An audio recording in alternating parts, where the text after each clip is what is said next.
والصلاة والسلام على أشرف الأنبياء والمرسلين أما بعد فأعوذ بالله من الشيطان الرجيم بسم الله الرحمن الرحيم قال لا تثريب عليكم اليوم آمنت بالله صدق الله خالقنا العظيم وبلغنا رسوله النبي الكريم الأمين إن الله وملائكته يصلون على النبي يا أيها الذين آمنوا صلوا عليه وسلموا تسليما. محبت سے پڑھ لیجیے الصلاۃ والسلام علیک یا سیدی یا رسول اللہ وعلی آلک واصحابک یا سیدی یا حبیب اللہ. معزز سامعین و حاضرین، میں نے انتہائی اختصار کے ساتھ خطبہ اور خطبے میں قرآن مجید کی موضوع سے متعلقہ ایک آیت مبارکہ کا ایک حصہ تلاوت کیا. دعا کیجیے خالق کائنات مالک لم یزل مجھ بندہ ناچیز کو حق سچ بیان کرنے کی توفیق عطا فرمائے، اور ہم سب کی یہ حاضری رب العالمین اپنی بارگاہ عالیہ میں قبول فرما کر ہم سب کے لیے ذریعہ نجات بنائے. یقیناً یہ دروس کا سلسلہ سالہ سال سے صرف آج کی رات ہی نہیں، قبلہ شاہ صاحب میرے برادر محترم برادر اکبر مختلف مواقع پہ موضوع سے متعلقہ حالات حاضرہ کو سامنے رکھتے ہوئے آپ کی رہنمائی فرماتے رہتے ہیں. بہرحال میرے ذمہ جو موضوع لگایا گیا میں نے اس کے حوالے سے اپنے سامنے چند چیزیں رکھی ہیں اور ان کو ایک ترتیب دی ہے. جتنا وقت بتایا گیا اس وقت میں یہ چند چیزیں عرض کروں گا. موضوع آپ نے وہاں اشتہار پہ پڑھا صلہ رحمی اور قطع تعلقی. تو میرے عزیز، اگر ہم قرآن شریف کو پڑھتے ہیں تو یقیناً قرآن مجید ہم سب کے لیے راہ ہدایت ہے، بلکہ ہدایت کا منبع اور مرکز ہے. میں نے قرآن مجید کی جس آیت کا انتخاب کیا وہ سورہ یوسف سے 13ویں پارے کی ایک آیت مقدسہ کا حصہ تلاوت کیا. آپ کبھی سورہ یوسف کو پڑھ کے دیکھیے اور پھر دیکھیں قرآن مجید کے قصوں میں کتنا سرور اور کتنا پیار اور کتنی مٹھاس ہے. دنیا جہان کے قصے کہانی آپ کو بھول جائیں گے. افسوس یہی ہے کہ ہم پڑھتے نہیں ہیں. ہم کہتے ہیں اتنا وقت لگے گا، فلاں کرنا پڑتا ہے. کبھی آپ پڑھ کے تو دیکھیں، یقین جانیے. اب قرآن مجید کو اگر آپ دیکھتے ہیں حضرت یوسف علیہ نبینا علیہ الصلوۃ والسلام کے ساتھ بھائیوں نے کیا کیا سلوک نہیں کیا.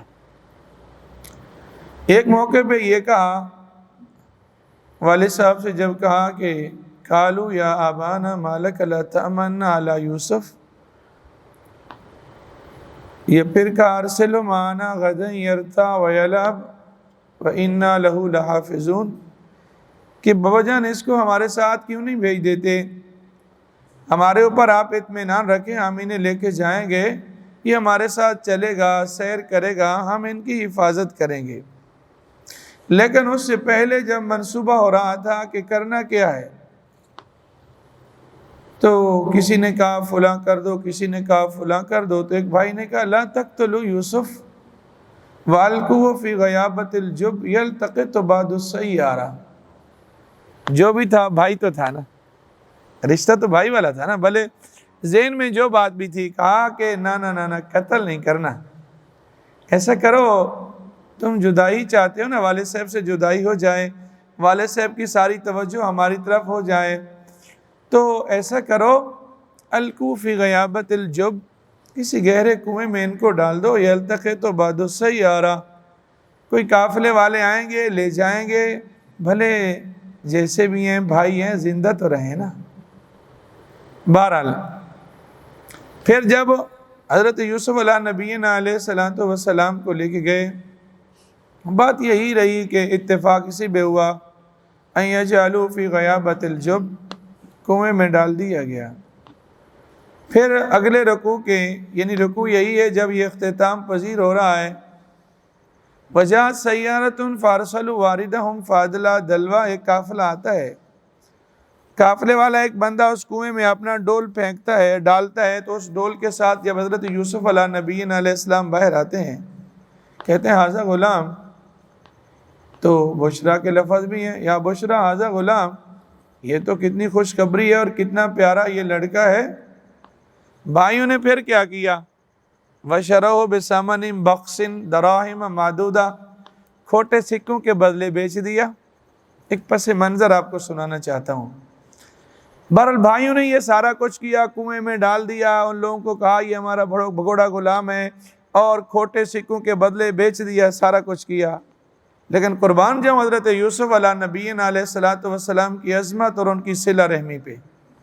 آج ہمارا بھائی ہوتا ہے، اس سے کوئی غلطی ہو جائے، ہم پوری زندگی کے لیے تعلق، رشتہ، ناتا توڑ دیتے ہیں، بلکہ ہم خود کیا، ہم تو دوسروں کو کہتے ہیں کہ جو اس سے تعلق رکھے گا میں اس سے بھی بات نہیں کروں گا، میں اگر فلاں سے نہیں بولتا تو میری بہن جو اس کے گھر جائے گی تو میں اس سے بھی نہیں بولوں گا۔ ایک پوری چین جب تک نہ بنے میری اس قطع تلقی کے پیچھے مجھے سکون نہیں آ رہا ہوتا۔ ذرا سوچئے، ایک وقت وہ آتا ہے کہ حضرت یوسف علیہ نبی علیہ السلام کی بادشاہت ہو جاتی ہے، سارا وقار، روب و دبدبہ، پوری یوں سمجھے سب کچھ آپ کے ہاتھ میں ہوتا ہے، بھائی بھی آ جاتے ہیں۔ تو بھائیوں سے آپ پوچھتے ہیں، کیا تم هل علمتم ما فعلتم بیوسف واخیہ اذ انتم جاہلون، کیا تم جانتے ہو کہ تم نے یوسف اور ان کے بھائی کے ساتھ کیا سلوک کیا تھا؟ تو بھائیوں نے کہا قالوا انک لانت یوسف، کیا آپ یوسف ہی ہو؟ قال انا یوسف، فرمایا ہاں میں یوسف ہی ہوں۔ اب ذرا سوچیے ان بھائیوں پہ کیا بیتی ہوگی کہ پتہ نہیں ہمارے ساتھ کیا سلوک ہوگا، کیا کریں گے، ہم نے کیا کیا نہیں کیا۔ لیکن قربان جاؤں حضرت یوسف علیہ نبی علیہ السلام کی عظمت اور صلہ رحمی پہ آپ نے بدلہ لینا تو دور کی بات، فرمایا لا تثریب علیکم اليوم، آج تمہیں پریشانی کی ضرورت نہیں، میں تم سے کوئی بدلہ لینے والا نہیں، بلکہ یوں فرمایا اغفر اللہ لی ولکم، فرمایا اللہ میرے حال پہ بھی کرم فرمائے، اللہ تمہاری بھی اس غلطی کو معاف فرما دے۔ یہ وہ ہے قرآن مجید جو ہمیں بتاتا ہے کہ ہمیں کرنا کیا چاہیے۔ قرآن مجید کے قصے صرف ٹائم پاس کرنے کے لیے نہیں ہے، ان فی ذلک لآیات لقوم یتفکرون یتدبرون یتذکرون یعقلون کے لفظ ہیں، یہ نشانی ہے عقل والوں کے لیے، سمجھنے والوں کے لیے، فکر رکھنے والوں کے لیے، تدبر کرنے والوں کے لیے، تفکر رکھنے والوں کے لیے۔ اچھا پھر اسی حضرت یوسف علیہ نبی علیہ السلام کے اس قصے کو جب آپ پڑھتے ہیں، جب حضرت بنیامین کو لے کے آئے، وہ پیالہ سارا کچھ قرآن مجید کے 12 سپارے کے 30 رکوع میں ہے، تو پھر جب فیصلہ یہی ہوا کہ جس کے پاس وہ پیالہ ملے گا اس کو روک لیا جائے گا، تو جب حضرت یوسف علیہ نبی علیہ السلام کے بھائی کے پاس پیالہ ملا، فرمایا میں تو اس کو روکوں گا۔ انہوں نے کیا کہا تھا؟ یا ایھا العزیز ان لہ ابا شیخا کبیرا فخذ احدنا مکانہ، فرمایا کہ ہمارے باپ بوڑھے ہو چکے ہیں، یہ ان کا بیٹا ہے، ان کی جدائی برداشت نہیں کر سکیں گے، ایسا کرو ہمارے بدلے میں تم اس کے بدلے میں ہم میں سے کسی کو رکھ لو اور یہ دے دو۔ یا پھر اگلے رکوع میں بتایا وَبِيَضَّتْ عَيْنَاهُ، ان کے آنکھوں کی بینائی بھی حضرت یوسف علیہ نبی علیہ السلام کی جدائی میں چلی گئی ہے۔ جب حضرت یوسف علیہ نبی علیہ السلام نے سنا نا کہ میرے بابا بوڑھے ہو چکے ہیں، پھر آپ سے رہا نہ گیا، فرمایا اذهبوا بقمیصی ھذا، فرمایا لے جاؤ یہ میرا کرتا، یہ میری قمیص مبارک لے جاؤ، فرمایا لے جاؤ اور باپ کے چہرے پہ ڈال دو، اللہ بینائی کو واپس لوٹا دے گا۔ کیسے تڑپ اٹھے باپ کا ذکر سن کے کہ میرے بابا بوڑھے ہو چکے ہیں اور بینائی چلی گئی ہے، پھر رہا نہ گیا۔ یہ ہوئے صلہ رحمی۔ یا اسی رکوع میں جو آخری رکوع ہے سورہ یوسف سے اس سے پہلے والا رکوع ہے، جب حضرت یوسف علیہ نبی علیہ السلام کے والد صاحب بھی آتے ہیں، سارے بھائی بھی آتے ہیں، قرآن نے اس کو یوں بیان کیا وَرَفَعَ أَبَوَيْهِ عَلَى الْعَرْشِ وَخَرُّوا لَهُ سُجَّدًا۔ جب حضرت یوسف علیہ نبی علیہ السلام کے پاس ہی آتے ہیں تو وَرَفَعَ أَبَوَيْهِ عَلَى الْعَرْشِ، آپ نے تخت لگایا والدین کے لیے۔ کس کے لیے؟ والدین کے لیے۔ جیسے کرسی اپنی ہے ویسے کرسی والد صاحب کی ہے۔ اچھا ابوئی کا لفظ ہے، والدین ماں باپ کو بولتے ہیں۔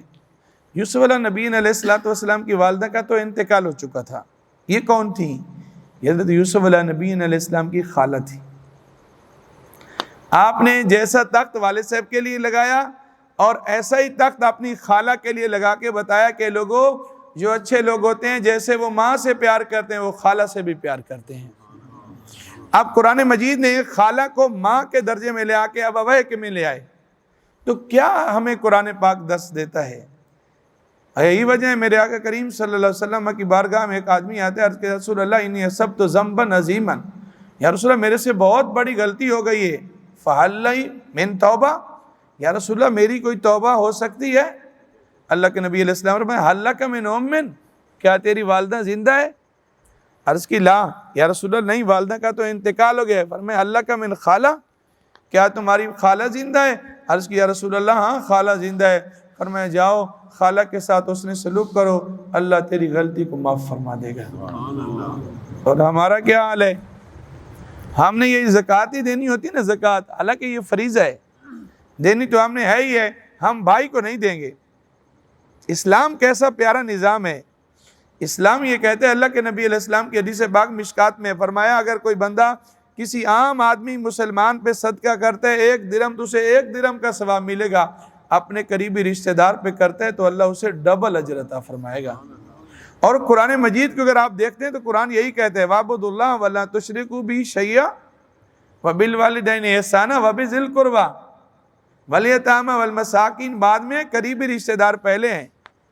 اور ہم بھائی کو نہیں دیں گے، ہم بہن کو زکوٰۃ نہیں دیں گے، زکوٰۃ تو دور کی بات ہے، اس کی جائیداد کا حصہ بھی نہیں دیں گے۔ کاش کہ ہم نے کم از کم ان عیدوں پہ ہی خیال کر لیا ہوتا۔ میرے عزیز آپ تحفہ نہیں دے سکتے، ہم صدقہ و خیرات الگ نافلہ نہیں کر سکتے، وہی زکوٰۃ ہی دے دیں۔ اسلام یہ کہتا ہے کہ آپ زکوٰۃ ماں باپ کو نہیں دے سکتے، شوہر بیوی کو نہیں، بیوی شوہر کو نہیں دے سکتی، بیٹے کو اولاد کو نہیں دے سکتے، باپ دادا کو نہیں دے سکتے، باقی سب کو زکوٰۃ دے سکتے ہو۔ آپ بہن کو دے سکتے ہو، بھائی کو دے سکتے ہو، زکوٰۃ دینے کا ثواب بھی ملے گا اور صلہ رحمی کا ثواب الگ سے آپ کو ملے گا۔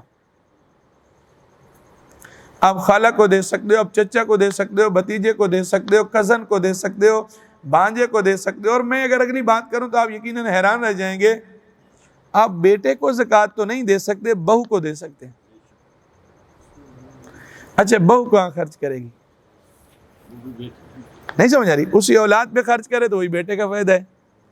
اچھا آپ بیٹی کو زکوٰۃ نہیں دے سکتے، آپ داماد کو دے سکتے ہیں، شرط یہ کہ وہ مستحق ہو، صاحب نصاب ہو، نہ ہو۔ وہ تو ہر ایک کے لیے اصول ہے نا، وہ بیوہ کے لیے بھی یہی اصول ہے۔ بیوہ ہونا تو زکوٰۃ کا مصرف نہیں ہے نا، بیوہ کو بھی تو، یتیم کو بھی تو تبھی زکوٰۃ دے سکتے ہو کہ اگر وہ صاحب نصاب نہیں ہے۔ اگر ایک بیوہ صاحب نصاب ہے تو اس کو بھی آپ زکوٰۃ نہیں دے سکتے۔ تو جب اوروں کا آپ اتنا خیال رکھتے ہیں تو ہم بہن بھائیوں کا خیال کیوں نہیں رکھتے؟ اسلام تو ایسے کہتا ہے کہ قریبی رشتہ داروں پہ خرچ کرو گے ثواب آپ کو زیادہ ملے گا، اجر آپ کو زیادہ ملے گا۔ اور قرآن مجید میں اللہ رب العزت نے فرمایا وَاتَّقُوا اللَّهَ الَّذِي تَسَاءَلُونَ بِهِ وَالْأَرْحَامَ، اے لوگو اللہ سے ڈرو اور یاد رکھو والارحام، یہ قریبی رشتہ داروں کو کا خیال رکھو، یہ رشتے بگاڑو نہیں۔ اور میرے آقا کریم صلی اللہ علیہ وسلم نے کتنی سخت وعید فرمائی، فرمایا لا يدخل الجنت قاطع، فرمایا جو بندہ رشتے توڑتا ہے وہ تو جنت میں داخل بھی نہیں ہوگا۔ اور ادھر ہم جب تک کسی کو دکھ نہ دیں ہمیں سکون بھی نہیں آ رہا ہوتا۔ ہم یہ کہتے ہیں کہ یہ تو بھائی ہے، یہ شریک ہے، یہ تو اوپر سر اٹھائی نا، میں اور یہ دونوں ہماری ایک حیثیت ہو۔ ہم نے تو ایسے ایسے بھی سنا ہے میرے عزیز، لوگ اپنے باپ کو باپ بتانا بھی پسند نہیں کرتے۔ کوئی بڑا سا عہدہ جو مل جائے نا، بڑا منصب مل جائے نا، اور غریب بھائی ہو پھر اس کا خیال نہیں کرتے اور بتانا نہیں مناسب نہیں سمجھتے۔ یا چند لوگوں میں جائیں نا اور ان کا بھائی وہاں کام کر رہا ہو تو بھائی سے سلام لینا گوارا نہیں کرتے کہ یار کیا کہیں گے کہ اس کا بھائی ہے اور مزدوری کر رہا ہے اور اس کا اتنا عہدہ ہے۔ ذرا ڈریے میرے عزیز، حالات بدلتے وقت نہیں لگتا۔ ابھی آپ ہم سب نے دیکھا ہے ترکی میں زلزلہ جو آیا کتنی دیر لگی ہے یار، 45 سیکنڈ میں سب کچھ ختم نہیں ہو گیا۔ بے پرواہی ویک سجن دی جتھے کسے دی بیش نہ جاوے، تاجاں والے در در رولے تے منگتے ہیں تخت بٹھاوے۔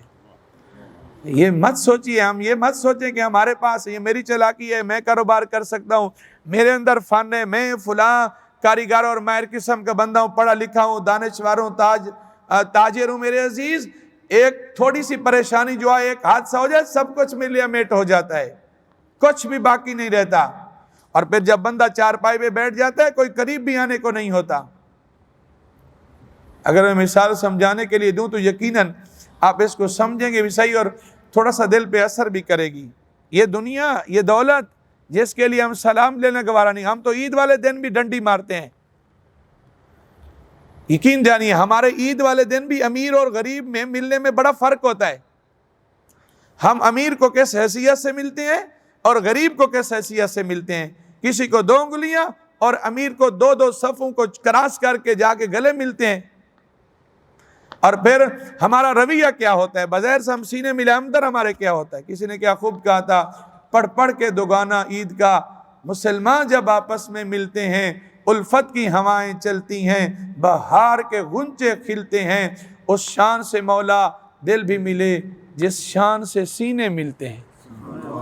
جو عید ہماری ظاہر ہے وہ عید ہماری باطن ہو، اس شان سے مولا دل بھی ملے جس شان سے سینے ملتے ہیں۔ ابھی زلزلہ جو آیا تھا، ابھی یہاں لاہور میں ہی آیا ہے نا، جب زلزلے کے جھٹکے لگے تھے، لوگ گھروں سے جب باہر نکلے تھے تو بتائیے کسی نے کہا کہ یار میں پیسے تو اپنے اٹھا لوں، کسی خاتون نے کہا نہیں ذرا ٹھہر جاؤ میرے لاکر میں زیور پڑے میں اس کو پہلے اٹھا لوں، کسی بینک والے نے کہا کہ نہیں ہم تو باہر نہیں نکلیں گے، ہمارے تو اندر اتنا پیسہ پڑا ہے، پہلے ہم اس کو اٹھا کے باہر روڈ پہ رکھیں گے پھر نکلیں۔ کسی کو کوئی فکر نہیں تھی نا، صرف جان کی فکر تھی۔ پیسہ، وہ جائیداد، وہ زیور، وہ سب کچھ اندر ہے، بندہ خالی ہاتھ روڈ پہ آیا ہوا ہے۔ میرے عزیز یہی باتیں ہمارے سمجھانے کے لیے ہیں، یہی ہمارا طریقہ وہ ہوتا ہے، یہی وہ صورت ہوتی ہے، یہی وہ منظر ہوتا ہے جب آنکھیں بند ہو رہی ہوتی ہیں، کوئی پیسہ ویسا ساتھ نہیں ہوتا، کوئی دولت ساتھ نہیں ہوتی۔ ہاں اگر کسی سے پیار کیا ہے نا، پھر وہ پیار بتائے گا، پھر چہرہ چمک رہا ہوگا۔ میں تو اکثر کہتا ہوں میرے عزیز، جن کے لیے ہم سب کچھ کرتے ہیں نا، وہ ایک رات بھی رکھنے کو تیار نہیں ہوتے۔ جس اولاد کے لیے ہم بہنوں کے حصے نہیں دیتے، جس اولاد کے لیے ہم چھوٹے بھائیوں کے ساتھ ظلم کرتے ہیں، ہمارے پاس تو ایسی مثالیں بھی آئی ہیں۔ والد صاحب کا انتقال ہو گیا، ایک بھائی بڑا تھا، چھوٹا بھائی اس کے ساتھ کام کرتا رہا، اس بیچارے نے ساری زندگی وہیں لگا دی بھائی کے ساتھ، ذہن میں یہی تھا کہ بھائی جب کل تقسیم کرے گا تو مجھے بھی دے گا۔ بھائی تھوڑا بہت اسے خرچہ دیتا رہا جیب خرچ کے طور پر۔ جب بھائی نے دیکھا میری جائیداد کروڑوں کی ہو گئی ہے، یہ بیچارہ بھائی جو چھوٹا ہے، پھر اس وقت اس کو شریعت یاد آ گئی، اس نے کہا تیرا تو کوئی حصہ بنتا ہی نہیں ہے، جا تو بھاگ جا کسی مفتی سے پوچھ کیا تو نے میرے ساتھ کوئی معاہدہ کیا تھا، کوئی اجارہ کیا تھا؟ تو جب اجارہ ہی نہیں ہے تو بظاہر تو مسئلہ یہی ہوگا کہ آپس میں جب طے ہی نہیں ہے اور اس کاروبار میں اس کا کوئی حصہ ہی نہیں ہے، صرف احسان کے طور پر کام کرتا رہا۔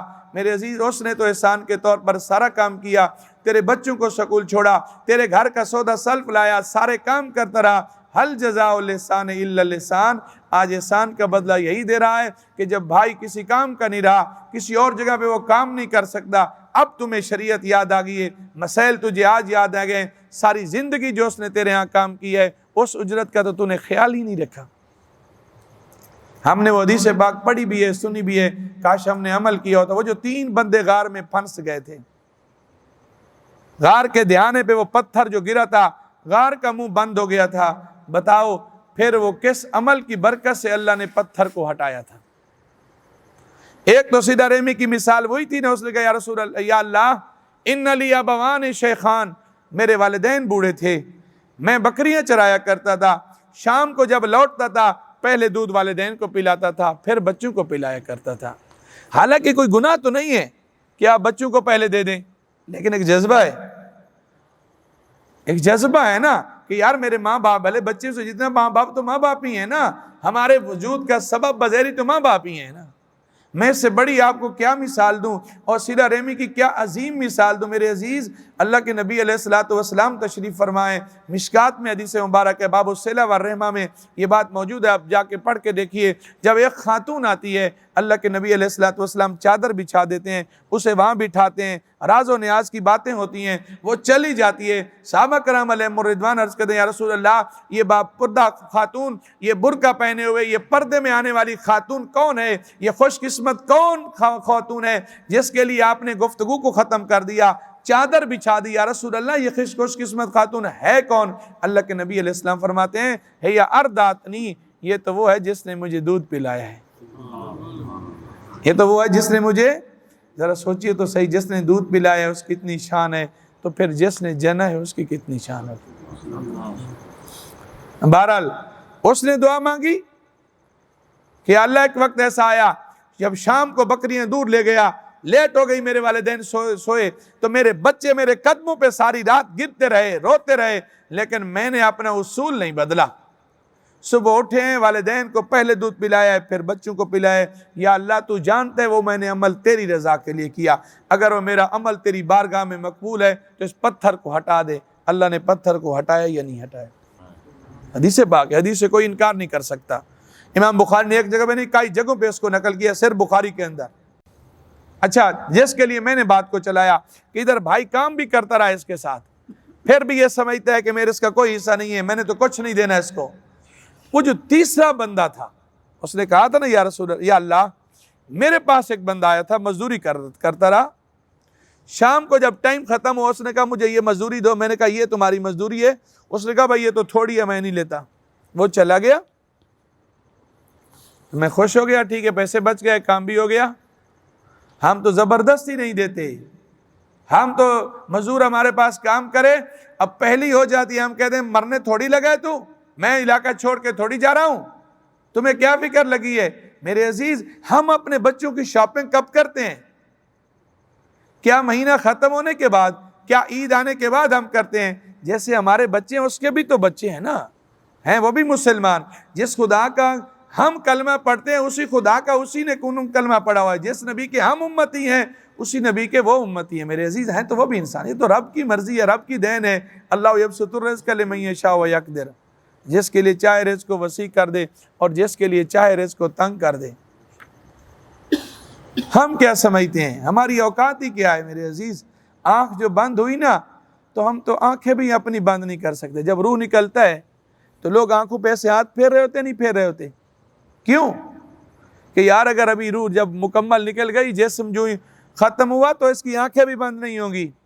یعنی ہماری حیثیت اتنی ہے کہ ہم اپنی آنکھیں، جبڑا ہمارا لوگ باندھ رہے ہوتے ہیں کہیں منہ کھلا نہ رہ جائے، ہاتھ اور پاؤں سیدھے کر رہے ہوتے ہیں کہیں ٹانگیں اٹھی ہوئی نہ رہ جائیں، بازو ٹیڑھے نہ رہ جائیں، غسل دے رہے ہوتے ہیں کبھی کسی میت کے غسل میں شامل تو ہوئیے نا، بندہ تو کروٹ بھی نہیں بدل سکتا۔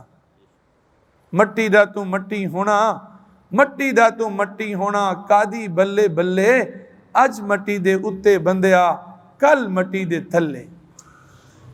بابے فرید نے تو کیا خوبی کہا تھا، ویک فریدہ مٹی کھلی، مٹی اتے مٹی ڈلی، ویک فریدہ مٹی کھلی، مٹی اتے مٹی ڈلی، مٹی ہسے مٹی روے، انت مٹی دا مٹی ہوے۔ نہ کر بندیا میری میری، نہ میری نہ تیری، 4 دناں دا میلہ دنیا پھر مٹی دی ڈھیری۔ ہمارے بالکل قریب قبرستان ہے، کبھی چکر لگا کے آئے نا، لوگوں کی تختیاں پڑھ کے دیکھیں کہ کون کون سے ایسے لوگ تھے، بڑے ان کا نام تھا، اور آج ایک چھوٹی سی قبر ہے جس میں شاید ایک بندہ آرام سے بیٹھ بھی نہ پائے۔ میرے عزیز، آج تو معاملہ اس سے بھی آگے چلا گیا ہے، آج تو میت کے دفنانے کے لیے بھی جگہ نہیں مل رہی۔ حالات تو یہ ہو گئے ہیں۔ اور میں اگلی بات کروں تو یقیناً آپ اتفاق کریں گے، جس جائیداد کے لیے ہم قطع تلقی کرتے ہیں، جس جائیداد کے لیے ہم بہن بھائیوں کو بھلا دیتے ہیں، جس جائیداد کے لیے ہم رشتہ داروں سے سلام لینا گوارا نہیں کرتے، میرے عزیز بندہ جب مرتے بندے کی اپنی زمین ہی نہیں ہوتی۔ یہ جو قبر جتنے فٹ کی ہوتی ہے، بتائیے ہم میں سے کسی کی اپنی ہے؟ یہ قبرستان پورے کا پورا وقف ہے، یہ مسلمانوں کے لیے کسی بندے کی ملکیت نہیں، نہ کوئی چاہے وہ کمیٹی کا بندہ ہو، کمیٹی والے کا تو صرف یہ کہ نظام اس نے چلانا ہے، ترتیب اس نے رکھنی ہے، مگر نہ مالک تو وہ بھی نہیں ہے۔ یعنی جس جگہ پہ ہم نے دفن ہونا ہے وہ جگہ بھی ہماری اپنی نہیں ہے۔ کتنے کتنے بڑے آپ نے دیکھے ہیں کوٹھیوں بنگلوں والے کہ ان کو مرنے کے بعد گھر میں انہیں دفنایا گیا ہو۔ مسلمان کے لیے تو حکم یہی ہے کہ اسے گھر میں دفنائے نہ جائے، اسے قبرستان میں ہی دفنایا جائے۔ تو ہم پھر کیوں اتنے جتن کرتے ہیں؟ کیوں ہم حلال و حرام میں فرق نہیں کرتے؟ کیوں ہم رشتہ داروں کا خیال نہیں کرتے؟ کیوں ہم صلہ رحمی نہیں کرتے؟ پھر ہم کہتے ہیں ہم پریشان ہیں، پریشانیاں کھاتی ہیں یار مفتی صاحب، بظاہر تو کوئی مسئلہ ہی نہیں، پیسے بھی ہے اور سارا کچھ بھی۔ آپ وہ حدیث پاک پڑھی ہے، مشکات بخاری اٹھا کے دیکھیں، پہلا ہی باب ہے، جب اللہ کے نبی علیہ الصلوۃ والسلام پہ پہلی وحی اترتی ہے، آپ حضرت خدیجہ الکبریٰ رضی اللہ تعالی عنہا سے فرماتے ہیں تو آپ کیا فرماتی ہیں؟ فرماتی ہے کلا واللہ لا یخزیک اللہ ابدا انک لتصل الرحمہ وتحمل الکل وتکسب المعدوم وتقری الضیف۔ یہ پیارے حبیب صلی اللہ علیہ وسلم، اللہ آپ کو کبھی پریشان نہیں کرے گا۔ کیوں؟ آپ تو لتصل الرحمہ، صلہ رحمی کرتے ہیں، رشتہ داروں سے رشتے جوڑتے ہیں، توڑتے نہیں ہیں۔ ہم کہتے ہیں بالفرض ایک بندے سے کچھ ناراضگی چل گئی، اب میں اگر اس کے پاس گیا ہوں نا، یہ کوئی کام ہے میرا اس نے نہیں کیا، میں کہتا ہوں نا یہ تو کوئی عزت ہی نہیں کرتے، ان لوگوں سے سلامی میری، ان کو اتنا بھی خیال نہیں ہے کہ مفتی صاحب میرے پاس چل کے ہیں، چھوڑو یہ گھٹیا قسم کے لوگ ہیں، ان سے تو کوئی سلام ہی نہ لے۔ اللہ کے نبی علیہ السلام نے یہ نہیں فرمایا کہ جو تمہارے ساتھ اچھا سلوک کرے بس تم اس کے ساتھ ہی کرو، فرمایا سلمن قطع کا وعفو عمن ظلمکا، جو تم سے توڑے تم ان سے جوڑو، اور میں جو تم پہ ظلم کرے اس کو معاف کر دو۔ اصل چیز تو یہ ہے، مگر نہ احسانات لوگ اگر ہم کو تحفے دے بھیجتے ہیں ہم ان کو ہی بھیج رہے ہیں۔ قربانی ہوتی ہے ہمارا کیا حال ہوتا ہے، امیروں کو ہی بھیج رہے ہیں، وہ ان کو بھیج رہے ہیں، وہ ان کو بھیج رہے ہیں، غریبوں کا خیال ہی کوئی نہیں ہے۔ یہ کیسی صلہ رحمی ہے، یہ کیسی قربانی ہے، یہ کیسی مسلمانی ہے ہماری۔ اللہ کے نبی علیہ السلام کی بارگاہ میں ایک صحابی آتا ہے، عرض کرتے ہیں یا رسول اللہ صلی اللہ علیہ وسلم، میرے کچھ رشتہ دار ہیں، مشکات میں حدیث پاک ہے، یا رسول اللہ میں ان کے ساتھ حسن سلوک کرتا ہوں اور میرے ساتھ وہ حسن سلوک نہیں کرتے، میں ہر مسئلے میں علم اور بردباری کرتا ہوں، وہ ہر مسئلے میں ظلم اور زیادتی کرتے ہیں۔ اللہ کے پیارے نبی علیہ السلام نے فرمایا جیسے تم کہہ رہے ہو اگر معاملہ ایسے ہی ہے تو سن لو، اللہ رب العزت ایک فرشتے کی ڈیوٹی لگائے گا جو فرشتہ تیری حفاظت کرے گا۔ فرمایا تمہیں پھر پریشانی کی ضرورت نہیں ہے کہ اگر وہ تیرے ساتھ ظلم و زیادتی کا ارادہ کرتے ہیں تو وہ تمہیں کبھی بھی نقصان نہیں پہنچا سکتے، چونکہ تیرے اس عمل کی برکت سے اللہ رب العزت نے ایک فرشتے کی ڈیوٹی لگا رکھی ہے کہ وہ فرشتہ تیری حفاظت کرے گا۔ اب دیکھ لیں جن لوگوں نے حسن سلوک اور صلہ رحمی کی ہے، حضرت انس رضی اللہ تعالیٰ عنہ کو دیکھیے، اللہ کے نبی علیہ الصلوۃ والسلام کی خدمت میں رہے، اور پھر دیکھیے کہ اللہ کے نبی علیہ الصلوۃ والسلام کی اس خدمت کا، اس صلے کا صلہ کیا ملا، آپ کا مال بھی زیادہ ہوا اور آپ کی اولاد اتنی ہوئی کہ خود کہتے ہیں کہ میں نے اپنی اولاد در اولاد 100 بچوں کو دیکھا ہے۔ اور حضرت انس اگر کسی علاقے میں جاتے ہیں تو دنیا جمع ہو جاتی ہے، صرف ان کی زیارت کرنے کے لیے جمع ہو جاتی ہے۔ یار اس سے بڑی میں کیا مثال دوں، کوئی غلاموں کے بچے بھی اٹھاتا ہے آج۔ ذرا سنیے، حضرت زید رضی اللہ تعالیٰ عنہ کا نام آپ نے سنا، ان کے بیٹے حضرت اسامہ کا نام بھی آپ نے سنا ہے۔ اللہ کے نبی علیہ الصلوۃ والسلام نے ایک مرتبہ ایسا، حالانکہ زید آزاد کردہ غلام ہے، ان کا بیٹا حضرت اسامہ رضی اللہ تعالیٰ عنہ ہے، اللہ کے نبی علیہ الصلوۃ والسلام ایک دفعہ ایسا ہوا، ایک ران کے اوپر حضرت اسامہ کو بٹھاتے ہیں، ایک ران پہ حضرت امام حسن کو اٹھاتے ہیں رضی اللہ تعالیٰ عنہما، اور اللہ سے دعا کرتے ہیں اللہ میں ان سے پیار کرتا ہوں تو بھی ان سے پیار کر۔ آج ہم کہتے ہیں کہ یہ تو میرے کام کرنے والا ہے، اس کی حیثیت کیا ہے، اس کے بچوں کی اوقات ہی کیا ہے کہ میرے بچوں کے ساتھ صرف کھیلیں۔ اللہ کے نبی علیہ الصلوۃ والسلام حضرت اسامہ کو اپنے ران پہ گود میں بٹھا کے اللہ سے دعا کرتے ہیں اللہ میں ان سے پیار کرتا ہوں تو ان سے پیار کر، اور جو ان سے پیار کرے تو ان سے بھی پیار کر۔ یہ حدیث ہمیں کیوں یاد نہیں آتی، ہم کیوں اس طرف نہیں آتے؟ ہمارا اسلام کتنا پیارا مذہب ہے، یقین جانیے، کاش کہ ہم اس پہ عمل کریں۔ اور سن لیجئے، اللہ کے پیارے نبی علیہ السلام نے فرمایا من احبا، جو بندہ یہ پسند کرے ان یبسط لہ فی رزقہ، کہ اس کے رزق میں وسعت ہو، اور وینسیٰ لہ فی عسرہ، اور اس کی عمر لمبی ہو۔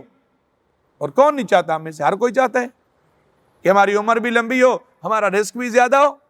فرمایا اگر کوئی ایسے چاہتا ہے تو فلیصل رحمہ، اسے چاہیے کہ وہ صلہ رحمی کرے، رشتہ داروں کے ساتھ اس نے سلوک کرے۔ اور پھر اللہ کے نبی علیہ الصلوۃ والسلام نے فرمایا لوگو، بندے کو جن اعمال کی جلدی سزا ملتی ہے دنیا میں، اور ساتھ ساتھ آخرت میں بھی اس کے لیے وہ ذخیرہ ہوتی ہے، آخرت میں بھی ملے گی، اگر نہ اللہ کسی جرم کی سزا دنیا میں نہیں دیتا، مالک یوم الدین، وہ قیامت کے دن بدلہ ہوگا، لیکن کچھ عمل ایسے ہیں جن کی سزا بندے کو دنیا میں ملے گی۔ فرمایا ان میں سے یہی ہے کہ جو بندہ قطیعت الرحم، جو رشتہ داروں کو توڑتا ہے، تعلق داری ختم کرتا ہے، اور وہ سمجھتے ہیں مجھے کس کی کیا ضرورت ہے، یہ سلام لے نہ لے میرے کے اوپر کیا فرق پڑنے والا ہے؟ میرے عزیز یہ ذہن میں رکھیے، میں پہلے عرض کر چکا ہوں، حالات بدلتے کوئی ٹائم نہیں۔ قرآن کیا کہتا ہے؟ وَتِلْكَ الْأَيَّامُ نُدَاوِلُهَا بَيْنَ النَّاسِ۔ اور یہی رمضان دیکھ لیں ہمارا کیا حال ہے۔ ابھی عید آ رہی ہے تو ہم ذرا سوچیں، ہم یہ تو سوچتے ہیں میرے بچوں نے یہ پہننا ہے، فلاں کرنا ہے، فلاں کرنا ہے، کیا ہم نے سوچا کہ یار ہمارا بھائی ہے، ہم کہتے ہیں ہم پتہ نہیں یار، ہم جانتے نہیں ہیں، ہمیں کیا پتہ، کوئی ہمیں سب پتہ ہے، ہمیں سب پتہ ہے کس کی کیا گزر رہی ہے۔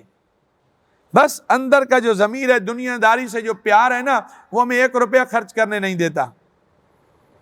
حضرت امام شافعی رحمۃ اللہ علیہ کے پاس ایک بندہ آیا، آ کے عرض کرنے لگا، حضور میں نے تو بڑی تلاش کی ہے، مجھے تو کوئی مستحق ہی نہیں ملا کہ کس کے اوپر پیسے خرچ کروں۔ آگے بھی امام شافعی رحمۃ اللہ، آپ نے فرمایا اچھا تو نے بڑا تلاش کیا، تجھے کوئی مستحق نہیں ملا تو تو نے پیسے بھی نہیں دیے۔ فرمایا تو مستحق تھا کہ اللہ نے تجھے اتنی دولت دی ہے؟ تیرے پاس جو اتنی دولت آئی ہے اور دی اللہ نے ہے، تیرے پاس کوئی گارنٹی ہے کہ تو اس کا اہل تھا، تو اس کا مستحق تھا؟ اب تو لوگوں کو ڈھونڈتا پھرتا ہے کہ اور کہہ رہا ہے کوئی مجھے نہیں ملا۔ نہ میرے عزیز، عید آ رہی ہے نا، جیسے ہمارے بچے آج کے اس مہنگائی کے دور میں، آپ کبھی اللہ کی رضا کے لیے کر کے تو دیکھیں۔ ہم پتہ کیا کرتے ہیں؟ ہم کرتے کیا ہیں؟ باہر میں جا کے دسترخوان لگائیں گے، اتنی دیگیں تقسیم کریں گے، سوشل میڈیا پہ ہماری واہ واہ ہو جائے گی۔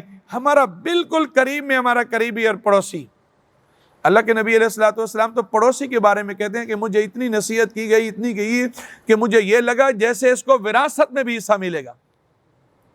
ہم کہتے ہیں اس کو دیں گے تو ہمارا کیا نام ہوگا، کس کو کیا پتہ چلے گا؟ میرے عزیز، کس کوئی دیکھے نہ دیکھے، رب تو دیکھ رہا ہے نا۔ ہمارے لیے وہ بات تھوڑی ہے۔ حضرت عمر رضی اللہ تعالیٰ عنہ نے ایک ماں بیٹی کا مکالمہ سنا، تو جب ماں نے کہا کہ پانی ملا دو دودھ کے اندر، اور میں کیوں ملاؤں؟ حضرت عمر نے اعلان نہیں کیا، کہا عمر کون سا دیکھ رہا ہے؟ کہا عمر نہیں دیکھ رہا تو عمر کا رب تو دیکھ رہا ہے نا، عمر کا خدا تو دیکھ رہا ہے نا۔ ٹھیک ہے، تصویر نہیں بنے گی، ہو سکتا ہے اس طریقے سے آپ کی شہرت نہ ہو، آپ کا پرچار نہ ہو، آپ کا نام نہ ہو، اتنے لائکس نہ آئے، لیکن یہ ذہن میں رکھیے اگر رب العالمین راضی ہو گئے نا تو دنیا میں بھی عزتیں ملیں گی، اور جب آپ کی روح نکل رہی ہوگی نا، آپ کو لوگ دفنانے کے لیے جا رہے ہوں گے، پھر آپ صرف چارپائی پہ لوگوں کے جھرمٹ میں نہیں ہوں گے، تتنزل علیہم الملائکہ الا تخافوا ولا تحزنوا۔ قرآن کہتا ہے جنہوں نے کہا ہمارا رب اللہ اور اسی پہ ڈٹے رہے اور اللہ کو اللہ کہہ کے اللہ کی بات کو مانا، فرمایا جب وہ لوگ یہاں سے جاتے ہیں اللہ رب العزت کے فرشتے اس کی روح کو لینے کے لیے آتے ہیں اور کہتے ہیں لا اللہ تخافوا، اب تمہیں کوئی خوف نہیں ہے۔ اور یہی منظر ہوگا جب قیامت کا، آج شاید یہاں بھی اگر 12 ترتیب سے پڑھا جا رہا ہے تو پھر یہاں پڑھا ہوگا یوم تری المؤمنین والمؤمنات یسعی نورہم بین ایدیہم بایمانہم۔ کل قیامت کے دن پھر جب آپ آئیں گے نا، آپ کے آگے بھی نور ہوگا، آپ کے دائیں بھی نور ہوگا، اور ایسے جب جنت میں داخلہ ہوگا نا، اس وقت پتہ چلے گا کہ آپ کا پروٹوکول کتنا ہے، آپ کی شہرت کتنا ہے، آپ کا نام کتنا ہے۔ وسیق الذین اتقوا ربهم الی الجنۃ زمرا حتی اذا جاؤوها وفتحت ابوابها وقال لهم خزنتها سلام علیکم طبتم۔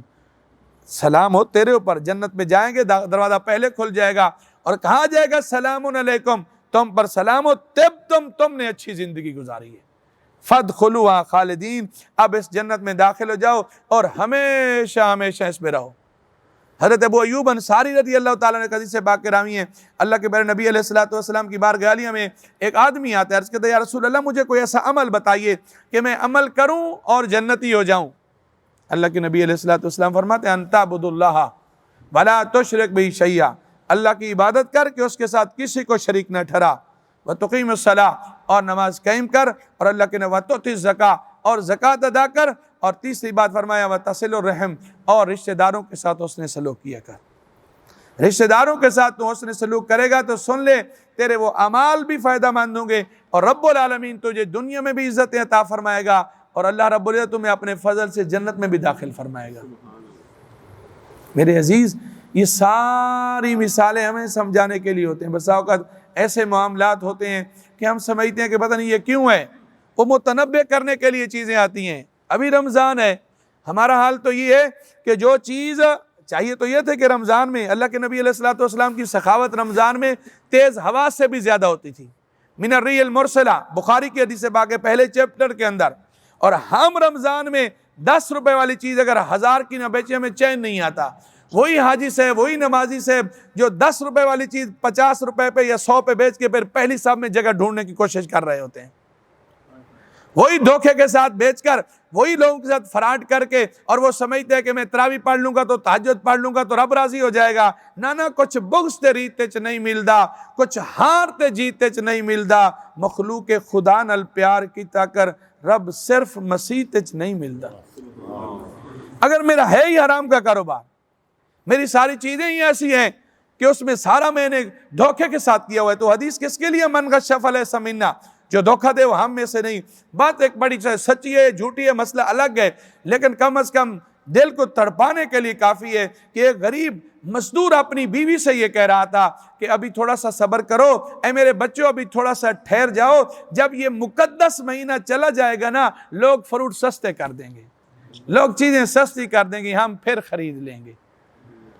ہم تو اس حد تک میرے عزیز گر چکے ہیں. میں اکثر مثال دیتا ہوں، ہم سے تو وہ چونٹی بھی اچھی ہے جس کا ذکر اللہ نے قرآن میں کیا ہے، جس چونٹی نے باقی چونٹیوں سے بھی کہا تھا ادخلوا مساکنکم، اے چونٹیوں میں بھی بل میں جاتی ہوں، تم بھی اپنی بلوں میں جمع ہو جاؤ، کہیں تمہیں کہیں یہ لشکر نقصان نہ دے دے. تو اللہ رب العزت نے پھر اس کے نام کی پوری سورت اتاری ہے قرآن، سورہ نمل ہے 19ویں پارے میں، جس میں ملکہ بلقیس اور حضرت سلیمان علیہ السلام آصف بن برقیہ کا تذکرہ ہے. کاش کہ ہم قرآن کو سمجھتے، اسلام کو سمجھتے، تو آج یہ ہماری قطع تلقیاں. میرے عزیز، ہم تو جنازہ بھی ہمارے گھر میں موجود ہوتا ہے، بننے کا بھی تیسرا نہیں ہوا ہوتا، ابھی 40واں نہیں ہوا ہوتا اس کا، ہم تو پہلے ہی بہنوں سے رشتے توڑ دیتے ہیں. ہم تو پہلے ہی بھائیوں سے کہتے ہیں تمہارا میرا کیا تعلق ہے کہ اس کو جائیداد دینی پڑے گی، اس کو حصہ دینا پڑے گا. جبکہ اللہ کے نبی علیہ السلام نے فرمایا جس نے 2 بچیوں کے ساتھ حسن سلوک کیا، انا وہو کہاتین، فرمایا میں اور وہ کل قیامت کے دن ایسے ہوں گے جیسے ہمارے ہاتھ کی یہ 2 انگلیاں ہیں. اب اس موضوع کو جتنا بھی چلائیں میرے عزیز، آپ اس کو چلا سکتے ہیں. مشکات میں تو پورا ایک باب ہے، ایک باب یہ باب الصلۃ والرحمہ، اور تو الشفقۃ علی الخلق، مخلوق خدا پہ شفقت کرنے کے اعتبار سے آپ اس کو پورا پڑھ کے دیکھیں. آپ آج کل مل جاتی ہیں، آرام سے ترجمہ مل جاتا ہے وغیرہ. مفتی احمد یار خان نعیمی علیہ الرحمہ کی کتاب مشکات کی شرح مرآۃ المناجی ہے، آپ وہ لیں اور اس کو پڑھیں اور دیکھیں کہ اسلام کس قدر درس دیتا ہے رشتہ داروں کے ساتھ اس نے سلوک کا، اور پھر کس قدر وعیدات ہیں ان لوگوں کی جو رشتے توڑتے ہیں. مثلا پہلا ہی سی بار ہے حضرت سلیمان علیہ السلام کا وہاں بھی تذکرہ ہے. تو میرے عزیز وہاں یہ موجود ہے کہ لوگ جو جادو سیکھتے تھے، ما یفرق بھی ما بین المرء و زوجہ، کہ میاں بیوی کے درمیان میں جدائی کروانے کے لیے وہ جادو سیکھتے تھے. تو قرآن نے ان کی مذمت بیان کی ہے کہ یہ جادو سیکھتے ہیں اس لیے کہ رشتہ ٹوٹ جائے، میاں بیوی کے درمیان میں جدائی ہو جائے. آج دیکھ لیجئے، ہم یہ تو دیکھتے ہیں کہ ہمارے گھر میں اگر ہماری بیٹی آئے نا تو اس کا شوہر اس کے ساتھ ہو اور وہ شہزادیوں کی طرح آ رہی ہو تو ہم کہتے ہیں دیکھو کتنا ہمارا داماد اچھا ہے، کیا بات ہے، کتنا پیارا اس کا حسن سلوک ہے. لیکن ادھر ہماری بہو کے ساتھ ہمارا بیٹا ایک بات کر لے، ہم کہتے ہیں بس یہ تو پاگل ہو گیا ہے، یہ تو رن مرید ہو گیا ہے. یعنی اپنی بیٹی کو ہم خوش ہونے دیکھنا چاہتے ہیں، لیکن اپنی جو بہو ہے ہم کہتے ہیں ہم اس کو ظالم. یقین جانیے ایک سچی بات ہے صرف سمجھانے کے لیے. آج ہی میرے پاس ایک نمازی آیا ہے، اس کی بیٹی بھی ساتھ تھی، پردہ اس نے کیا ہوا تھا، کہہ رہی تھی وہ، یقین جانیے بس اللہ تعالیٰ ہمارے حال پہ کرم فرمائے، کہہ رہی تھی کہ مفتی صاحب میں صبح سے لے کر شام تک کام کرتی ہوں وہاں، ان کی بیٹی ان کے گھر میں وہ ایک دن کا بھی نہیں اٹھاتی، مجھے دن کے وقت اوپر اپنے کمرے میں جانے کی اجازت بھی نہیں ہے، صبح سے لے کر شام تک کام کرتی ہوں، اوپر میرا جو اپنا کمرہ ہے اس میں رات 11 بجے سے پہلے مجھے وہاں کوئی نہیں جانے دیتا، اور جب کھانے کا وقت ہوتا ہے نا کھانا سارا میں بناتی ہوں، لیکن مجھے الگ بٹھا دیتے ہیں، صرف ایک روٹی میرے ہاتھ میں تھما دیتے ہیں. بتاؤ اس بیٹی پہ کیا گزرے گی، اس کا باپ جو سن رہا تھا اس پہ کیا گزرے گی. اس کی جو کنڈیشن میں نے دیکھی ہے نا، یقین جانیے وہ بیان کرنے سے باہر ہے، کلیجہ پھٹنے کو تھا. میرے عزیز، ہم اپنے بچوں کے بارے میں کیا سوچتے ہیں؟ کرو مہربانی تم محل زمین پر خدا مہرباں ہوگا عرش بری پر۔ یار یہ آنکھیں کھول دینے کے لیے کافی ہے۔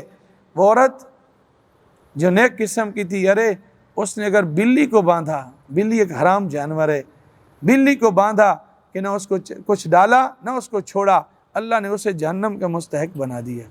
اور اسی طرح دوسری عورت جو بظاہر اس کا عمل اچھا نہیں تھا، اس نے کتے کو پانی پلایا، اللہ نے اس کو بھی بخش دیا۔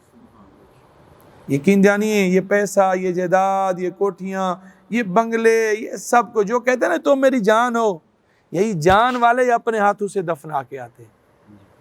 یہ جو کہتے ہیں نا ہم جان ہیں، ہم آپ کے بغیر نہیں رہیں گے، وہی دفنا آتے ہیں جڑے کہندے سی مران گے نال تیرے۔ اج ہونا بھی بازیاں ہاریاں نے جڑے ترس دے سن دید نو دن راتی، اج ہونا بھی باریاں ماریاں نے جدو باغ وچ خزانے وال کھولے، پنچھی اٹھ گئے مار اڈاریاں نے، محمد بوٹیا اس جگ اندر بس کملی والے دیاں سچیاں یاریاں۔ آپ رسول اللہ صلی اللہ علیہ وسلم کے ساتھ صحیح مخلص ہم بن جائیں، پھر دیکھنا جب مریں گے نا تو چہرہ چمک رہا ہوگا، پیشانی کے اوپر ایسے پسینے کی طرح رحمت کی بارش ہوگی کہ لوگ دیکھ کے حیران رہ جائیں گے۔ پھر قبر میں لوگ آپ کو سلا کے آئیں گے نا، کئی سال گزر گئے، کسی طریقے سے قبر کھلے گی نا تو آپ کا جسم بھی سلامت ہوگا، آپ کا کفن بھی سلامت ہوگا۔ عزت سے دعا کرتے ہیں خالق کائنات ہم سب کی حاضری اپنی بارگاہ عالیہ میں قبول فرمائے۔ آپ نے میرے موضوع کے متعلقہ کوئی بات پوچھنی ہے یا میں نے جو بات بیان کی ہے آپ سمجھیں کوئی ٹھیک نہیں بیان ہوئی یا کوئی صحیح طریقے سے سمجھ نہیں آئی، آپ پوچھنا چاہیں تو پوچھ سکتے۔ اگر مجھے آتا ہو تو میں ضرور عرض کروں گا، ورنہ شاہ صاحب تو موجود ہیں، انشاءاللہ وہ جواب دے دیں گے۔